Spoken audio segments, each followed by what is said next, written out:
You're listening to Passages, a podcast about great quotes, life, and the wisdom of the Bible. And now your hosts, Drew Kaiser, Jason Pulliam, and Tim Layton. We shall meet, but we shall miss him. There will be one vacant chair. You know what this song means? Well, Drew, we missed a week, and now we're missing a man. We came back, but not whole. No, there is an empty chair across from me tonight. Yes. A chair that's typically filled by the cherub-faced Tim Layton. Keep Tim in your prayers. Actually, we'll let him tell about it, but we thought we were going to lose Tim for a while. Well, first of all, the plague descended upon his house, and that actually saved him from perhaps missing quite a while. And, yeah. But we'll save that for him to tell his adventures. Yeah, it's quite a story, but it has to do with work and a temporary transfer to a different state. Yeah. And we were going to carry on remotely, I think, but... That was the plan, but the remote sessions never sound as good as when we're all together here in the studio. Well, we have a dynamic here. We feed off of one another. Absolutely. And you will notice that dynamic may be missing one of its very important rungs tonight. Crucial point. And unlike other episodes, I don't think we'll be calling him tonight. You know, when one of us is out of town, we'll give a call, but he's on the DL, so... Well, and I was talking to him earlier this evening, and with the amount of steroids he is taking right now, it might not be a good thing to talk to him. Right, but he will be awake. Yeah, hyped up Tim on steroids might be a little punchy. Yeah. Well, I just feel lucky to be alive. Let me tell you what happened the other night. I woke up coughing, just, allergies or something woke me up, and I was coughing. It is that time of the year. And I lay back, closed my eyes, and started to go to sleep again. And I feel my wife's hand on my chest. Oh, no. Just kind of feeling me. And I thought, she's checking to see if I'm still alive. So did you ask her about it the next morning? No. In the middle of the night, it said, I'm still alive. And she just laughed. I said, were you trying to see if I was dead? And she's like, well, you were making a weird noise. So she wasn't like just patting you like it's okay. She was actually feeling for a heartbeat. She was definitely trying to see if I was still breathing. If you had woke up to her holding a mirror under your nose, trying to get it to fog, that would have probably been the next step she was taking. I just thought, am I old enough to need checking? Oh, wow. To see if I'm alive? That's pretty funny. I've had the opposite happen. I've woke up in the middle of the night unable to breathe because I was snoring so bad that my wife occluded both my nasal and oral airways, and she let me gasp for air until I stopped snoring. Was she a little bit frustrated with you, a little annoyed? Well, for those of you who aren't familiar with the whole sleep apnea, those of us that suffer from it is an affliction. And when you don't sleep with your mask, you can peel the paint off the walls with your snoring, and it's scary. I can turn fans in another county with my snoring. So, that's a renewable energy source. It really is, and her solution: occlude the airway, and it's a terrifying thing to wake up not being able to breathe. That pretty much is the opposite of what happened to me. Yeah, your wife was being nurturing and making sure you were okay. My wife was trying to kill me. Well, I'm sure there have been other times where she tried to resuscitate you. Probably. She would. Just don't mess with her sleep. She's a school teacher. She needs her rest. Well, if I were dealing with that many children every day, I guarantee you I would want at least 8 hours of sleep, and I still would not handle it with that kind of grace. But that's pretty funny. Yeah. Drew, I found an article, and it's an older article, but I heard this discussed earlier this week, and I wanted to bring it to your attention. This article is from the Daily Mail, and it's 14 fast food restaurants that still don't use 100% real chicken. So we live in the South. What? Chicken is a staple of our diet. I mean, I eat fried chicken at least twice a week. On a good week, 3 times. It's why I'm going to probably die young of heart disease. Well, chicken's a white meat. Yeah, but not when you're frying it. It's a bad thing. Well. It's not good. So it says the article starts by saying we love chicken, and in 2020, just shy of 179 million Americans ate frozen fried chicken at some point. So this is going to the frozen type that you get at fast food establishments. I know this is hard to believe to you youngsters that are listening to this, but your fried food that you get at McDonald's and fast food establishments, that's not your grandmama's fried chicken. It was not fried on the premises? It was probably finished fried on the premises, but it started at some processing facility. They're saying that number is going to increase by 2024, which I'm sure it has, just as my waistline has increased. I'm sure that has increased. Buzzwords and phrases like premium and all white meat can be common in some of the biggest fast food restaurants around when describing their chicken. But the truth of what's in these products can be a little bit more complicated. It's frustratingly common practice for chicken products in fast food places to not be made of 100% real chicken. They will fill their food with additives and even other proteins to keep costs down or to give their food a longer shelf life. But which restaurants are doing these? So I'm going to go through this list of 14 restaurants. And so we're not going to hear what the other proteins are? Oh, wait. They're in there. Okay. We're going to get to it. All right. So number one, and this is shocking that they don't use real chicken, Burger King's chicken nuggets contain way more than chicken, is what it says. So you scroll through this, it says, what you didn't honestly expect those little morsels of meat to be 100% chicken, did you?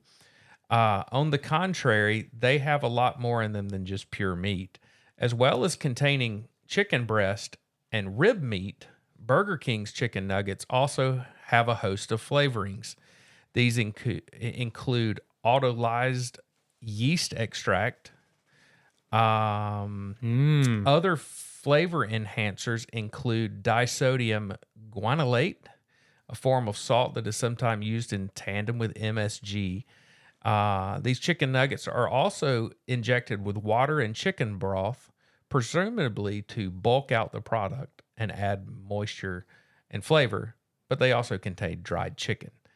That's kind of gross. Kind of gross, but no surprises there. So now this one did surprise me a little bit. Whataburger's chicken products get protein from other sources as well. So we have one of those here in town. I don't go to hamburger places to get chicken fingers, but I don't know what made me think that theirs would be real, but they're not.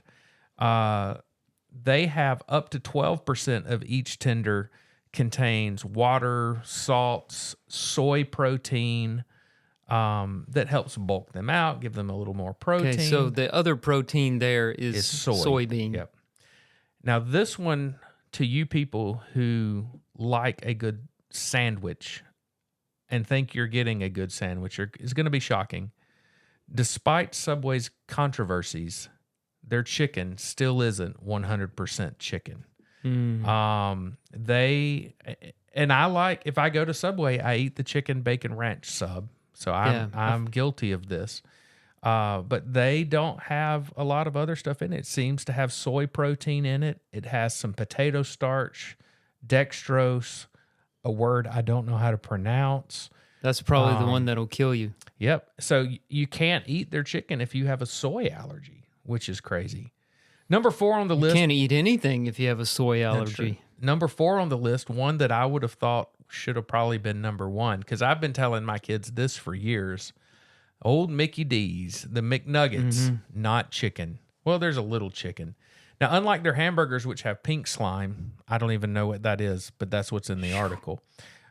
These have been known to have, let's see what it says is in theirs. Flour, starch, a range of different vegetable oils, leavening products, flavorings, lemon juice solids, spices, and they also have dextrose for sweetness, corn flour, and a lot of salt, as well as yeast extract to add flavor to the little meaty morsels.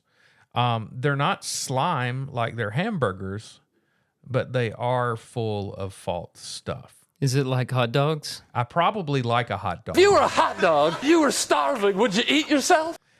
You know, I would probably eat a hot dog over a McNugget. And that's saying a lot. I don't eat a lot Probably of the hot same dogs. thing in It's terms pretty of health. close, yeah. Those vegetable oils, they're really coming down hard on those now. Yep. Now, the And- next one we don't have around here, I'm skipping it. Smash Burger. I've never heard of it. I'm sure I've it's heard a of it, but we favorite don't chain. have it. Yeah. Skipping it. Guys, this restaurant likes to brag that we have the meats. Arby's, famous for their roast beef sandwiches, also has chicken, and their chicken is full of things that are not really good. Theirs have protein concentrate in it, which is not proteins focusing. It's a concentrate of proteins commonly consumed by athletes and bodybuilders. Whey protein is added to a lot of their That's stuff. what's in the smoothies or the shakes. Yeah, I've never had whey protein that I know of. I can tell. They don't have that in the shakes I drink. In the shakes No, I they drink don't. is generally Bluebell ice cream, fudge, chocolate, syrup, and delight. They have A little bit of joy. They have soy in them as well, corn protein. Domino's chicken. If you order a pizza at Domino's and you get the chicken pizza, they have a buffalo chicken pizza and they have some other one that has chicken. Their chicken is not fully chicken. It has other stuff in it as well. A lot of it is the same. It's got a lot of food starch that's in it. I don't see anything about soy, so that's good. Now, home of the Baconator, Wendy's. They have the best burgers in town. They're square patties, the Baconator. I'm probably having one on the way home tonight, which is why I might be late to work in the morning if anyone from the office is listening. Not that we're broadcasting They're not going to live. listen tonight. They're not. They have their fresh, never frozen beef patties, but unfortunately on the chicken side, they don't really have that. Their patties are not 100%, but almost half of each chicken patty at Wendy's is something else. Only Well, 50 when you call it a chicken patty, you've already stepped into the fake food That's realm. right. Only 56% of its of the chicken sandwich is actually chicken breast. The other is a mixture of things: wheat flour, broth. Let's see here, rising agents. Yeah, I mean, it like just sounds yeast. gross.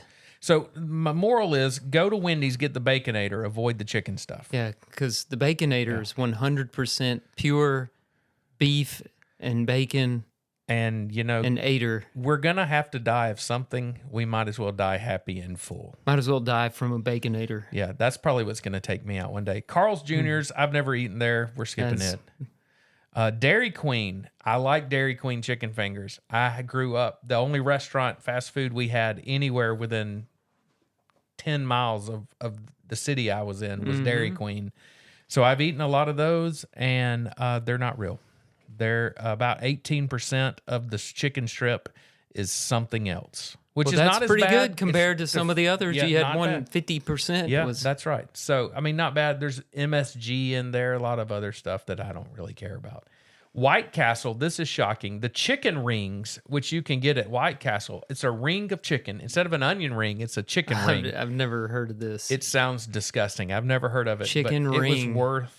It was worth mentioning because it's in the chicken sticks. I know there's a restaurant that does it's chicken fries. Can't be real. They've got to get Yeah. it into that shape. Rings. I have chickens. I've never seen a chicken breast in ring form. I like Unless you've had to put it down and you blew a hole in it. Then it has a ring in it. I like that they own it though. This is processed food. Yeah, there's We're no not going to hiding it. pretend like Yeah. McDonald's has these trapezoid shaped things like it's a real chicken it's nugget. not. No. No. They're making it into an artificial shape and Yes. just owning the processing of the That's food. right. Del Taco chicken products are not 100%. Here's Del Taco again, Yeah. like we know who they are. Yeah, there The was number one restaurant in America, Yeah. Del Taco. but not real. And then I don't think we have a Jack in the Box anywhere around here. no, we had Theirs them isn't where real. I grew Yeah. up in Texas. And But then I haven't seen a Jack in the Box in a long time. so we do have this around. There's one on 119, Culver's. Yes, You get I like chicken Culver's. fingers at Culver's. Their chicken items are not 100% chicken. There's I mean, it would have been a shorter list to tell us who's chicken is Well, real. obviously, the gospel chicken is probably one of the few KFC, that's real. KFC wasn't on there. Well, that's because they're always out of And chicken. you're talking no about one could do the Chick-fil-A. testing. So that's good. Chick-fil-A did not make that list. Chick-fil-A did not make the list. Popeyes did not make the list. So places that are known for chicken try to give you real And I chicken. think you can tell it, like if you get chicken nuggets at Chick-fil-A and you tear it open, you can see like the strands of striations. meat. Yeah. And you cut a chicken nugget in half, it's just gross. Yeah. It's just nasty. It's like it's slimy. ground I can't eat it. meat. I can honestly say I've never ate a chicken McNugget. Have you heard that chef Jamie Oliver? I watched some show, this was years ago, where he was trying to get kids to eat healthier. And so he prepared chicken nuggets exactly like you described. Mm-hmm. And then he prepared real chicken fingers. He battered them and fried them. Yep. And then after they saw all the slime and stuff that he used to put in it, he offered it to him. He said, "Now, which one do you want to eat?" And they preferred the chicken nuggets. It's not a shock. Processed food. Look, I have a son, bless his heart, he's 16 years old. I love him so much. But he thinks chicken nuggets all of them come in dinosaur shapes. He loves him some Tyson dinosaur-shaped chicken nuggets. And I can't imagine what percentage of those. It's probably 12% You're getting chicken. into the freezer section, it's probably worse. I'm telling you, there's some sawdust in there. They may grind a whole chicken up and put it well, in there. I I'm not thought sure. you were going, it wasn't as bad as what I thought. I think I knew most of what Yeah. you said. It wasn't a Well, surprise. you said other proteins is basically whey protein or and soy protein. Yep. I was hoping for some other animals. Well, some depending on if wild game. I'm fairly sure if you look at the food scores in these restaurants, there are probably other proteins mixed in to them. Because I did see a list the other day of the 13 roach. grossest, I think it was the 13 grossest restaurants in Alabama. I was going to talk about it, but thankfully none of them were located in this area. That's good. That was good. You know, the environmental nuts want us to go to eating insects for protein. Oh, I would rather not. I'm just going to stick to the Baconator. But the truth is, we probably already are. Oh, there's no doubt. We have all eaten insects without knowing it. Sure. Oh, why? Before we step away from this topic, I wanted to bring this to light because I know this is a place near and dear to your heart, but I saw this the other day on social media. We're losing Laney's in Leeds. I saw the news. Yeah, they're I saw selling the that. building, closing the business down after, 25, 26 years of being in business. Laney's Country Kitchen. Right. Those of going you away. not local to Leeds, Laney's has been an establishment in our little community for a long time. That's It's one way to describe defied it. the odds, Yeah. made it through 2020. They We ate breakfast there on Friday mornings for a little while. Yeah, and the salad bar was out at 6 a.m., so we decided we probably should stop eating Yeah, we breakfast go in there. for breakfast, and the salad bar is already up and going, and it had like a neon glow to it. Yeah, I'm not sure Which they was a ever little really suspicious. they ever really closed it, and I'm not sure if it wasn't like the widow's oil that as you got lettuce out, it just automatically refilled itself. That iceberg lettuce Yeah, it was. dripping But I was shocked. cold. I was really surprised to hear it's closed. Now, in full disclosure, I have not heard anyone that I talk to, and I talk to a lot of people every day in town. I've not heard anyone lament its closing. No, I think not many people have been eating there recently. It's probably why we're closing. Of late. Yeah. Yeah. So, Well, speaking of bad news, oh no. I've got, I want to talk a little about the latest Trump assassination attempt. Yeah, was that on This Saturday? may become a regular segment on here. This is Saturday happening. or Sunday? It happened on Sunday afternoon. Sunday. That's right. Because he was playing golf. That's right. I mean, go to church, people. If you're in the pews, chances are church. you're not going to have a shooter there. But this guy, have you heard much about the shooter? No, a I've seen a weird picture guy. of him. Weird looking guy. Yeah. And had a history. I read I just saw it in passing through an article that he had a history of some run-ins with the police before, I think. Maybe I misread that. No, that's the case, it seems like, with every one of these guys. Yeah. They'll find him and they're like, well, the police knew about him. Then how did he get within 300 yards of the former president? Yeah. Come on. Now, I've got some of that information. he was living in Hawaii, but most of his life had been spent in North Carolina. His issues with the law go back to the 1990s and include lesser charges of writing bad checks. But in 2002, listen to this, he was charged with possession of a weapon of mass destruction, a felony according to North Carolina Department of Corrections. In another incident, he was charged with misdemeanors, including a hit-and-run offense, resisting arrest, and a concealed weapons violation. So, everybody's talking about the rifle that he had. It was illegal for him to possess that rifle. Because he was a felon. What is a weapon of mass destruction that an individual can... It's probably not some in there. kind of a bomb, I think. It has to be. His son came out and said he was surprised. He's a good person. Has been a hard worker his whole life. He's a great man and a good dad. Nonviolent, never abusive. I was definitely surprised this happened. It's like, he taught us to work hard and be good people. I haven't known him to own guns or ever hurt anyone in any way. Well, we just seen numerous... He's a felon, mass destruction, weapon and this is of mass destruction. Going back to the 1990s, and in 2002 is when he had the weapon of mass destruction. I've never known Dad to have guns. What year was that? 2002. Okay. Interesting. Did you see that he went to Ukraine to fight? And they rejected him. And they said, this guy's too crazy to fight in the war. Yeah. If you're too crazy to fight in Ukraine, you got issues. You're nuts. Yeah. I mean... You need a padded room. If people whose army is being depleted reject you and you're willing to go and fight, you should not be... Yeah, he should have been on a list, a watch list or something. Yeah, but the guy, he's resourceful because he knew where Trump played golf. Yeah. He's not from Florida. He was down there out of Hawaii. And they said by looking at his phone records, he'd been lying in wait for 12 hours. That's insane. He had like what do they call it? A sniper's nest built around him. I saw a picture of a fence with stuff hanging on like he had his stuff hanging on a fence or something. Yeah, ceramic tile or something like that was supposed to protect him. And, the Secret Service, they stay a hole ahead of Trump, and that's probably what saved him. Yeah. How do you see a gun muzzle poking out of a bush? Unless you got to be paying attention. Eagle eye. Yeah. And then did he... So I don't know this. I'm asking out of my ignorance. Did the guy ever discharge his firearm, or were the only people shooting the Secret Service?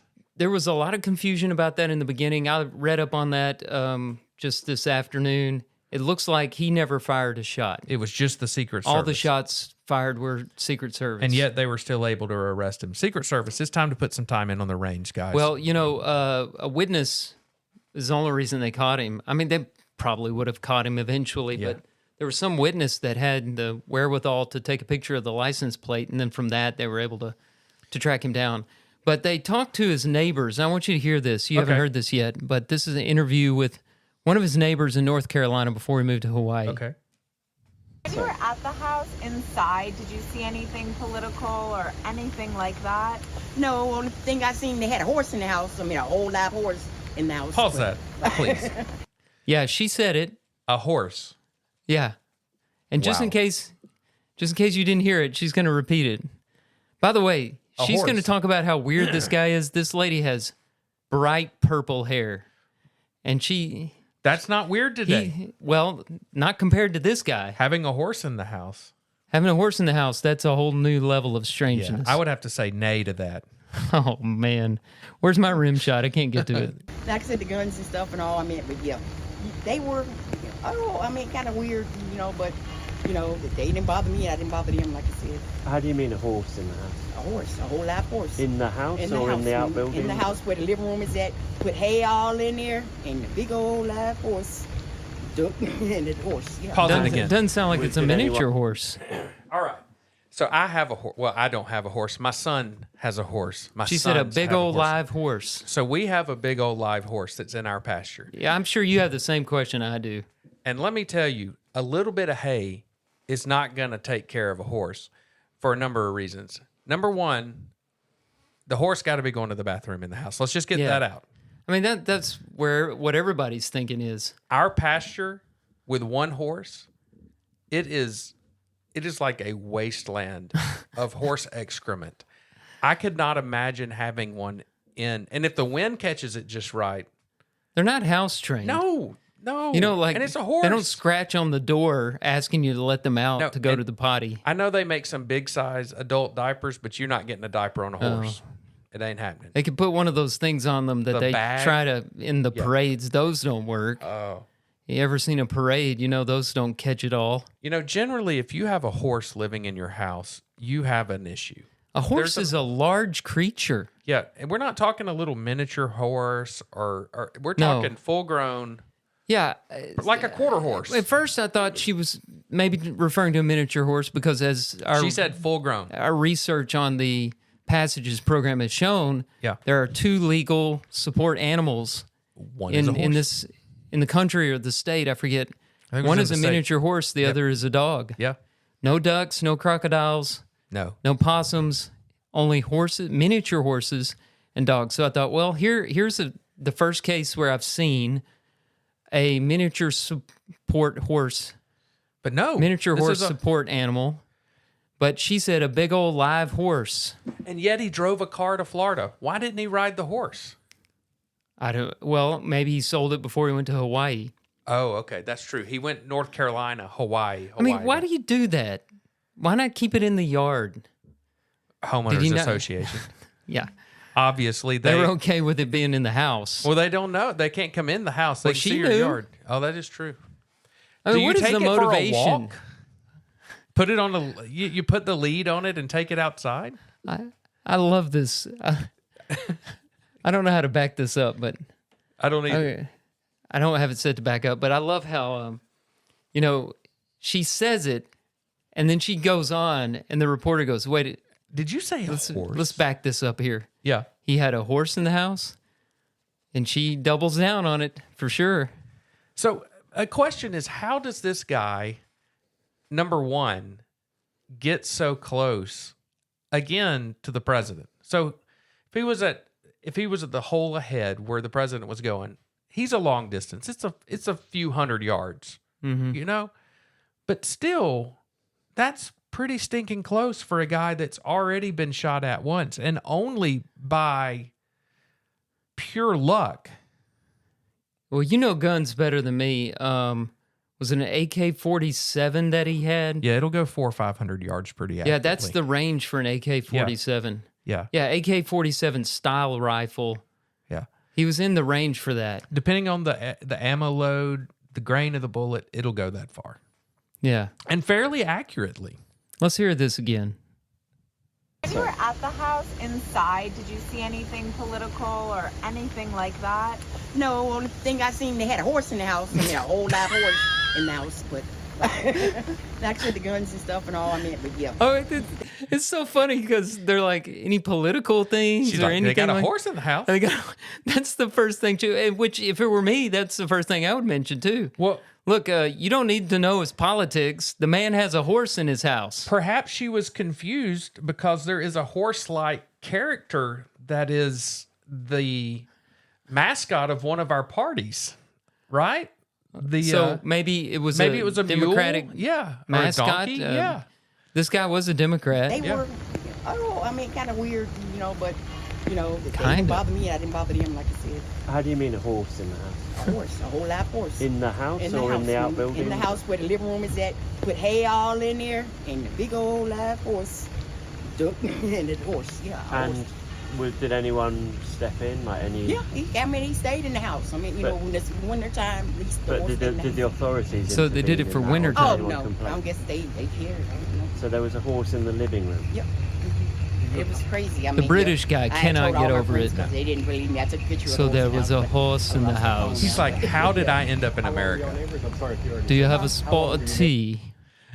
While I think about the horse in the house. Yeah, I think, if you were to make a list of things that should be warning signs for people being a little bit crazy, horse in your house, that's on the list. It's a safe bet. Yeah. This person has problems. Like you have a daughter. if somebody comes to date your daughter and you're asking them questions to determine is this person crazy or not, I would never think to put, do you have a horse or livestock living in your house? But maybe that should go on there now. Yeah, the guy's nuts. But according to his son, he's a good person, been a hard worker his whole life. Never had any problem. The lady just said, I saw all his guns in there. Now, No. He never had a gun. Yeah. Or a weapon of mass destruction. Never hurt anybody in any way. He went to Ukraine in the middle of a war, but, he's completely safe. Totally sane. He went to Ukraine in the middle of a war and was rejected. Because he was too crazy. They stamped return to sender and sent him back home. How many guys do you think are doing that from the States? I bet there's a lot. I bet there's more than you can think. They're mercenaries, aren't there? I do know there are YouTube channels where you can go and see that. So there's enough that there's at least YouTube channels where you can follow these guys. I wonder if it pays well. I would not think so. I mean, all all got the a lot of billions money. of dollars we're sending over there needs to go to something. I mean, we're just laundering money through these mercenaries back into the United States, maybe. So I did see an article today, and it ties back into this Trump assassination attempt. Let me see if I can get my phone to pull back up. Man, I cannot believe in what's it been? 2 months? 2 assassination attempts. So July to now, so 2 months. I saw an article today, and I didn't read the whole thing. I just skimmed it, but it was where, oh no, I don't want to mispronounce her name. What's the spokesman for the White House? Karine Jean-Pierre. Yeah, Karine Jean-Pierre. Where she was asked about the rhetoric coming out of the White House, and she got like really defensive and angry about it. But then in the middle of the day today, a prominent person from that side of the political spectrum was talking about how Trump was a danger to the world. Well, she said the reason the question was asked in that press conference is she called Trump a threat. Mm-hmm. She used the word threat. That's what it was. And so it was Peter Ducey. Yeah, he asked her, about it. When are y'all going to quit calling him a threat? How many more assassination attempts? Yep. And that's what made her so mad. But she used the word, which I get his point. I don't think it's something to just wave off. Yeah. Now, what's a little disingenuous is the Republicans throw that language around too. Oh yeah, both parties do. It's not just one side doing it. And we talk about this in the second part of the podcast all the time. How do you make change in the world? It starts with you. That's right. So if you can't force somebody else to do it, but you can set an example. They may follow it, they may not. That's right. I go back to the question I have asked in here a lot of times. We have 360 million people in the United States. And these are the two people we have running for government. And this is the two political system parties we have that are doing things. And the question is, does he make it to November? I mean, I don't want to see anybody die. Honestly. I honestly want, so how many times is he going to be able to evade an assassination attempt? And so the last time I remember any type of assassination attempt was when Reagan was president. And I think of all the controversial figures that have run for office, come through office, and we've not seen this. And now we've seen it twice in 2 months. It's just crazy. It is crazy. People, don't take out your anger with firearms. Don't try to solve problems by killing people. Please. That should go without saying, right? It should, but we have to say it today. Look, number one, get the horse out of your living room. I don't put care it if out it's to the pasture. Notorious Mr. Ed. He didn't even live in a living room. Slap it on the hiney and send it on its way. Yes. And number two, don't shoot people. It's not a good thing to do. They come to us for wisdom, and we're shoveling it out. And what our wisdom is just common sense. Horses belong in the pasture, not in the living room. You think it was hardwoods or carpet? That does make a big difference. Man, I sure hope it was hardwood. That's a rough place. How would you like to be the guy leasing the house to Earth? them? Yeah. It's like earth floor. You just have to come back in and burn the place down and start over. Yeah. The landlord, because he didn't own that house. That was a rental. Do you think the doors going in and out of the living room were those like the stall doors where the top half opens and the bottom is closed where the horse can stick its head out? I have so many questions. Is there Like a the tack nursery? room? Is the dining room the tack room where the saddles hang? I don't know. I'm just picturing the landlord coming back after the guy moved to Hawaii. What happened in here? Yeah. It looks like a horse has been living in here. And that lady next door goes, well, he did have a horse in the house. Yeah.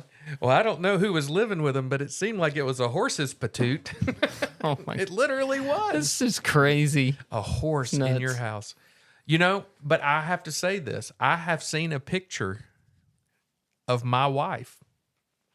I'm going to get in trouble for this. Yeah. When it she sounds was like a you're going little down a bad- girl, Okay. lying in the floor, watching TV with a calf next to her. Yeah, no, I've seen the picture. Yeah. I mean, so that has But that happened. was staged. You know, that wasn't permanent. It right? didn't live in the house. It just made a visit. And this was a little calf. It's not like this was a 1,000-pound cow. We're not talking about a potty trained dog here. No. And let me tell you, as somebody who has made the mistake of having dogs, multiple dogs, and then allowing them to cohabitate with him, they're gross. They're nasty. Mm-hmm. I can't imagine But they're nowhere close to what a horse is. cow or a horse can do. Oh, it's awful. Yeah. If you were to guess what country had the most people over 100, what country would that be? And the number is 95,000 people in this country Over the age over of 100. the age of 100. I would go with somewhere like Norway or Sweden, maybe Denmark Yeah, you're way off. or Japan. It's Japan. It is Japan. Yeah. And you know, I don't know what the population of Japan is, but it's small. It's got to be small, right? I don't know. I'll ask You do a number crunch on that, and I'll read the story. Yeah. The number of people in Japan aged 100 or older has hit a record high of more than 95,000, almost 90% of them women. So, sorry, guys. The figures further highlight the slow-burning demographic crisis gripping the world's fourth biggest economy as its population ages and shrinks. As of September 1st, Japan had 95,119 centenarians, up 2,980 year on year, with, you know, I already said 90% of them being women. On Sunday, separate government data showed that the number of over 65s has hit a record high of 36.25 million, which accounts for 29% of Japan's population.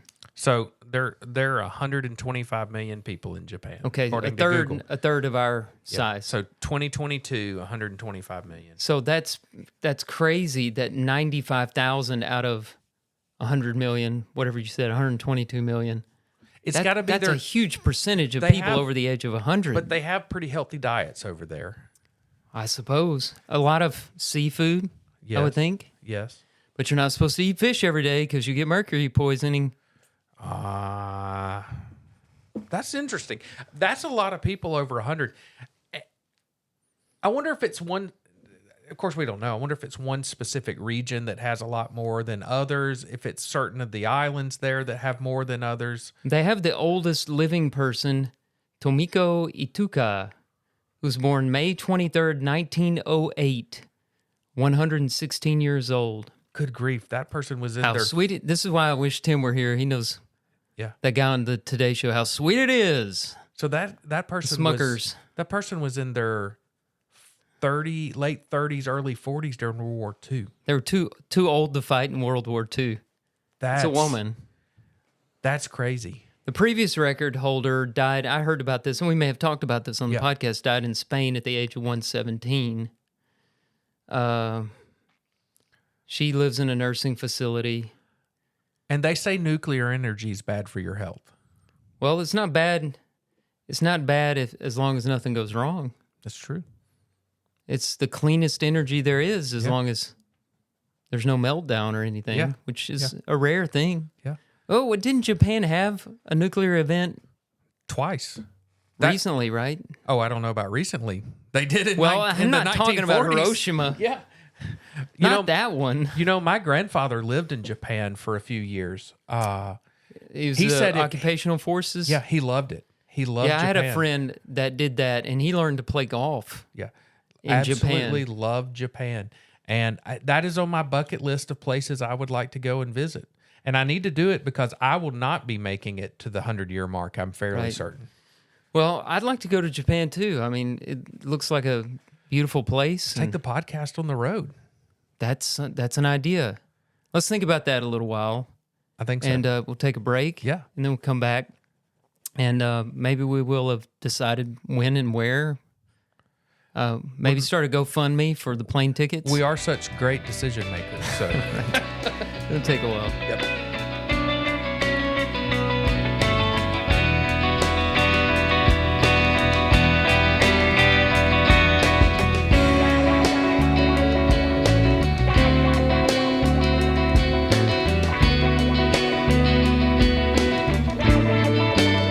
All right, we're back. So I don't want to get too serious here, but last week was a tough week for my family. We lost my mother to Alzheimer's disease. She struggled with it for a long time. My dad took really good care of her, and she passed away peacefully Saturday a week ago. And so naturally, I've been reading a lot about grief and looking at a lot of quotes related to grief. And I talked to Jason about it, and we decided to choose a passage on grief. And this is by one of my favorite authors, Wendell Berry. Wendell Berry's still alive. He's been on the same Kentucky farm for most of his life. He's a really interesting character. He had a big literary career, and after his education was finished, he moved to New York, where all the writers live, or used to live. Yeah. And he was teaching at one of the universities there. I forget which one, maybe Columbia. One like that anyway. And he just didn't like it. It wasn't authentic living for him. Mm-hmm. And he grew up on a farm in Kentucky, and he decided to go back home. He thought, well, I can write from home. And so he went back, and when I say farm, I'm not talking about big industrial farm. He is against that. I'm talking about local farm, plow driven by mules. And he writes essays, novels, poetry, nonfiction works. And he turned 90 this year. Yeah, he's 90. And he's just an amazing person. He is a person of faith, which is rare in the literary world these days. And you can't fit him into one box or the other. There's no one like him. For example, his politics, he doesn't seem like a political person to me, but he is, I think you would say he's pro-life, but he's also an environmentalist. Mm-hmm. But his environmentalism is different from most environmentalism. It's not the popular, I mean, he's probably concerned about climate change, but he talks more about soil than carbon emissions. And his biggest worry is erosion. And his solution to the climate crisis is local farming.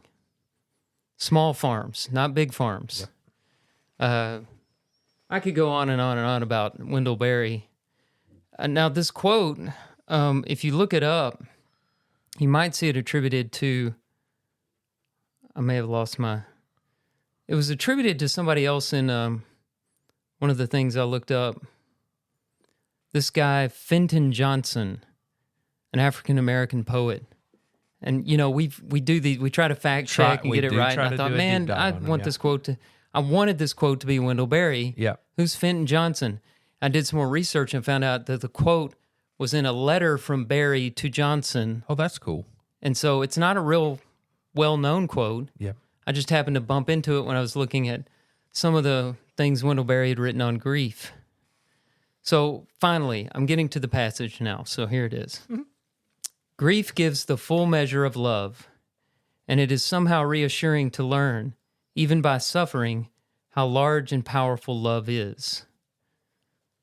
That's one you have to read several times. The more I read this and thought about it, the more the deeper it became. Because what it is it's defining love through the grief felt when there's loss. It was interesting the way he worded it. The first thing I went to was that love, the first thing that popped in my head when I read it about love was how much greater it is than everything else. And I went to 1 Corinthians 13, and it talks about the greatest of these is love. But, it talks about, like, without love, not the scripture talks about this, but without love, you can't define grief. Yeah. Like grief. Yeah, you're looking at, I think you're in the right grief by direction there. itself doesn't exist outside of love. And it made me think about the passage in the first few verses of 13 where it talks about that if you speak with the tongues of men and of angels that don't have love, you're just a noisy, clanging cymbal or gong. If you have a gift of prophecy, but you don't, and you have faith to move mountains, but you don't have love, you're nothing. And if I give all my possessions to feed the poor, and if I surrender my body to be burned, but do not have love, it profits me nothing. As I was reading that, I was thinking, well, if you feel grief, there has to be love, because if there's no love, there's no grief. Yeah. Because we only grieve the things that we love.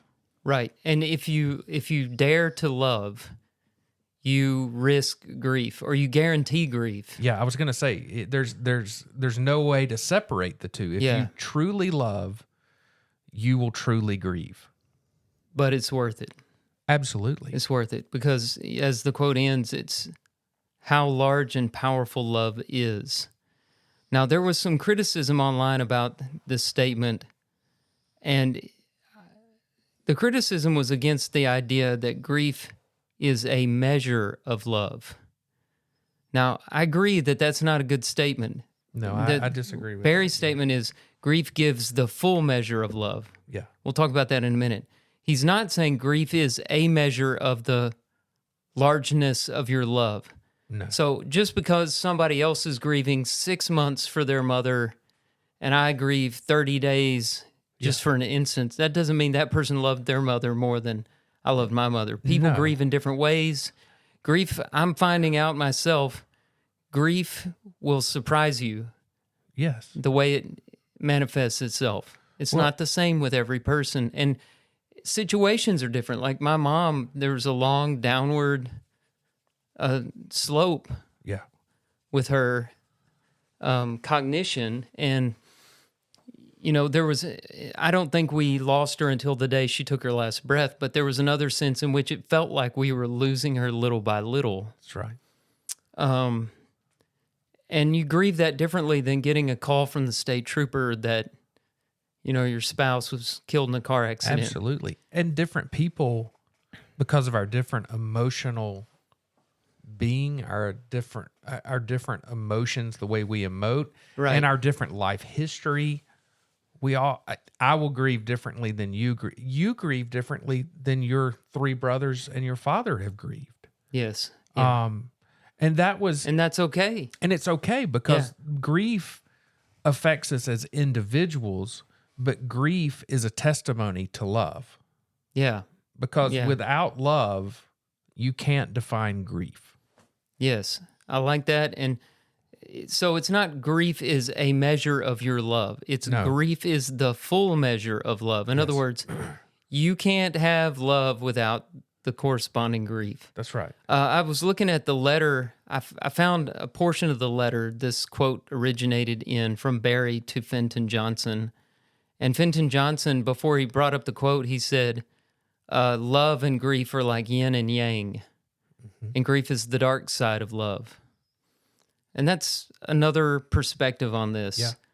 But again, it's not saying I can tell how much you love that person by how much you mourn openly their loss or how you're feeling. Yeah, no, it's just, look, when you love somebody, it's natural to grieve their loss or their pain or whatever the grief may be attached to. It was interesting in the funeral, you and your brothers and your father spoke. Barton led singing, but he spoke. Mm-hmm. It was really interesting to hear each of your individual perspectives about your mom. Like it was really, if I had just heard you speak or just heard Barton or just heard Mackenzie, I would have gained some understanding of who your mom was, but I would have only gained that understanding through one perspective. Yeah. Hearing the 5 of you total speak about your mom and hearing the love that you all had for her and witnessing the grief and the different ways you were grieving and the different things you were focused on and what you were saying, you couldn't help but gain a full measure of who she was as a person. I've never been to a funeral where there were 4 siblings and a father all speak about, and it was really, really a unique setting, and it was really, really interesting.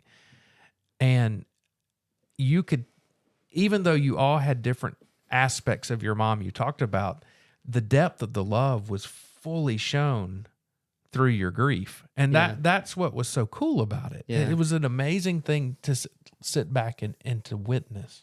I mean, just think if somebody, we talked about the poor woman who died at Wells Fargo. Yeah. She checked in on Friday. And they found her on Tuesday. On Tuesday. She died at her desk. Yeah. And I hope somebody grieved her loss. It's unlikely that somebody who wasn't missed for a whole weekend, maybe there was somebody out there. But how sad it is that somebody is lost and no one sheds a tear. I mean, the grief is definitely an extension of love. And I like this middle part of the quote. It is somehow reassuring to learn, even by suffering, how large and powerful love is. So when you're suffering, think of the love that is attached to that. Maybe that is even responsible for that. I know that we saw so much love last week. We were surrounded by so much love. And I'll tell you, it's changed me. I really haven't been on this side of it.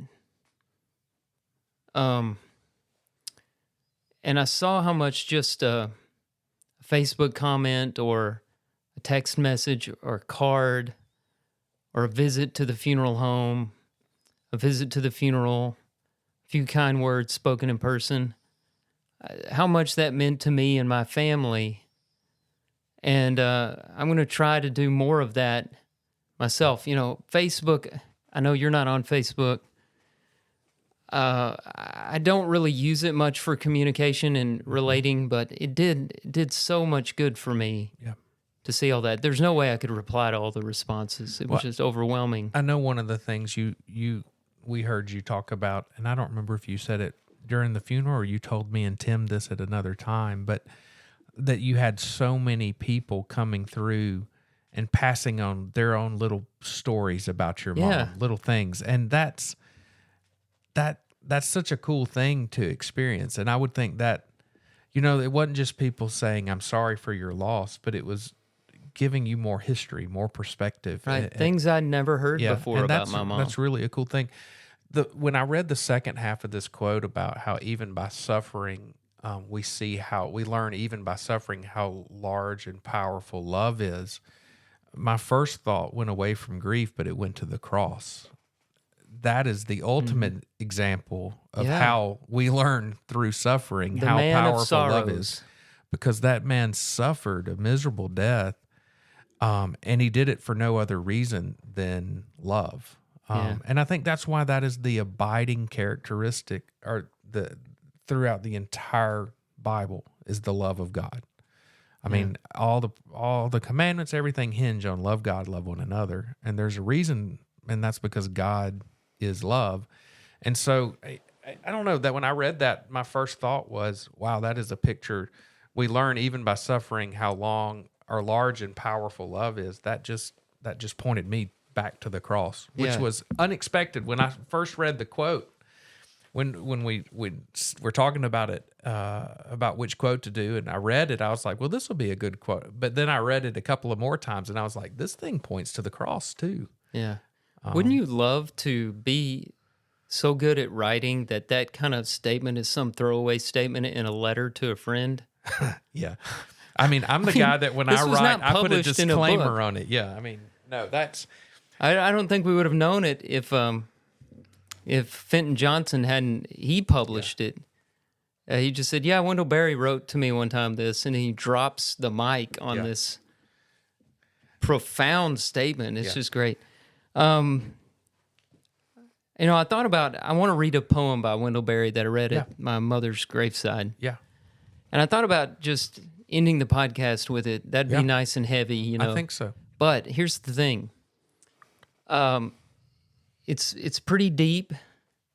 And when I read it at the graveside, I didn't feel like people had a chance to understand it. Mm-hmm. And I want to talk about what it means. Okay. Because there's an image in it that I think is really beautiful. Okay. And I just want to make sure that it gets out there. So this is an excerpt from Wendell Berry's poem, Rising. Any man's death could end the story. His mourners, having accompanied him to the grave through all he knew, turned back, leaving him complete. But this is not the story of life. It is the story of lives, knit together, overlapping in succession, rising again from grave after grave. For those who depart from it, bearing it in their minds, the grave is a beginning. It has weighted the earth with sudden new gravity, the enrichment of pain. There is a grave, too, in each survivor. By it the dead one lives. He enters us, a broken blade, sharp, clear as a lens or mirror. And he comes into us helpless, tender as the newborn entered the world. Great is the burden of our care. We must be true to ourselves. How else will he know us? Like a wound, grief receives him. Like graves, we heal over, and yet keep a part of ourselves, the severe gift. By grief, more inward than darkness, the dead become the intelligences of life. Where the tree falls, the forest rises. There is nowhere to stand but in absence, no life but in the fateful light. So obviously, if I'm just reading that at a graveside, it's going to go, because I'm still reading it and wondering about a lot of these phrases. That's very, very, very deep. The image, you can see how amazing Wendell Berry is. Yeah. And I've read a lot of his novels, but I would say if you want to get into Wendell Berry, pick up poetry. Yeah. Even if you don't read poetry, pick up one of his little books of poetry. It'll be meaningful to you. And that was an excerpt from what poem again? The Rising. The Rising. Or I think it's just called Rising. Okay. But the image that I wanted to highlight there's so many things here, is the idea of a grave in each one of us. And there's a grave, too, in each survivor. Okay, so we'd say it left a hole in my heart. Yep. He pictures it as a grave. And then I love this. Like graves, we heal over and yet keep as part of ourselves the severe gift. Yep. I think I stumbled over that when I was reading it. But so, the grass grows back over the grave. Yep. And the body of our loved one is inside that hollow place. Yeah. And in us, there's that hollow place, and we keep that severe gift, the pain of the loss, we keep it with us. And the dead become the intelligences of life. Yeah. So we learn. And we learn how to live. Where the tree falls, the forest rises. Life from death. Nowhere to stand but in absence. No life but in fateful light. It's heavy stuff. So the image of the grave within, that was like when the first time you read through it, that was the part that, I mean, it was like, wow, that is. So you caught that. Oh, yeah. That was an amazing thing. That because I've just never strikes thought of me. it that way. And it is, we carry that loss with us forever. Yeah. But. And it hurts. It does. But it's a severe gift. It is. We're better for it. When it goes along with the whole thing where he talks about it becomes the intelligence The intelligences of life. What do they say? you learn Better from to have loved and lost than to never have loved. Yeah. And so that's the idea here. You've inspired me to go find a Wendell Berry book and read it. Go find one. Borrow one from me. I'm not good at borrowing books because I make notes, and then you won't get it back in its original form. I want it back. I got a bookcase just for my Wendell Berry books. That's really cool. And just to the right of my fireplace, that bookcase I built during COVID. Yeah. That's my Wendell Berry bookcase. So he's still writing, still working. Thank you, Wendell Berry, for your thoughts, and thank you for listening. Sorry we got a little heavy here at the end, but it's a period in our life where there's some heaviness there. But surrounded by love. We appreciate all the love that you show. Appreciate the feedback, all the support. Keep listening. Keep telling others about us. Leave a rating or review if you haven't done it yet. And stay tuned until next time, when hopefully Tim will be back with us on Passages. Follow us on Instagram at Passages_podcast. And join us next time on Passages.